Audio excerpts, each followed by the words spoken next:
boy, do what you need to do. What you gonna do?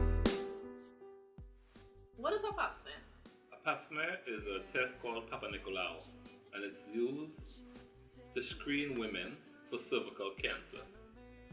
Okay, so when should young ladies get their first Pap smear? Your first Pap smear should be done when you first become sexually active, or if it's not before 18 years of age, or if you get to 18 at 18.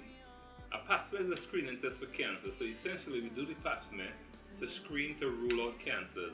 Here in Trinidad we have one of the highest incidence of cervical cancers in the world. And it's primarily because women aren't educated enough to have Pap smears.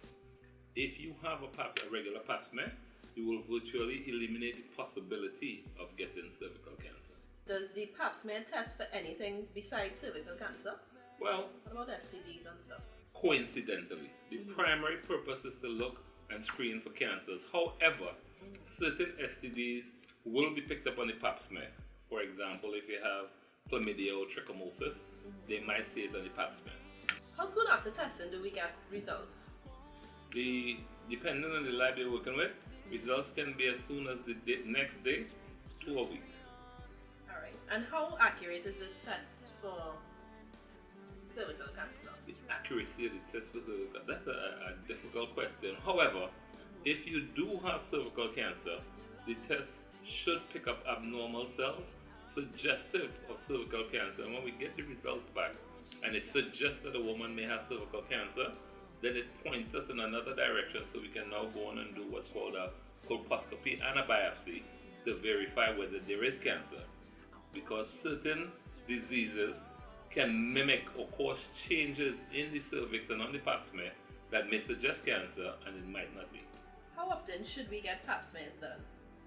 We recommend, they have the American Cancer Society at different organizations, but a good rule of thumb is yearly. A woman should get a Pap smear yearly.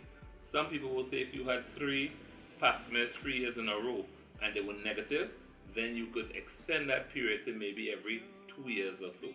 Do things like IUDs and stuff alter the results or affect a Pap smear? To some extent, it could alter the results, but not alter the results in terms of giving you a false positive for cancer. You may have an increased incidence of inflammation on the cervix or infection because of the IUD, so you will pick that up. So the Pap smear would come back, inflammatory changes, suggestive of HPV, but it shouldn't alter what we're looking for, which is the screening for cancer. Are there major contributors to cancer, to cervical cancer in women? Yeah, major contributors to cervical cancer in women. Well, let's start first and foremost. At this juncture, we believe that the human papillomavirus called HPV and certain subtypes of HPV are directly correlated with the incidence of cervical cancer. That being said, there are certain things that we see in women with cervical cancer. For example, early onset of having sex. So young girls who have sex before they get into that maturity stage of having a period and things, if they're having sex early, we see a higher incidence of cervical cancer in those women.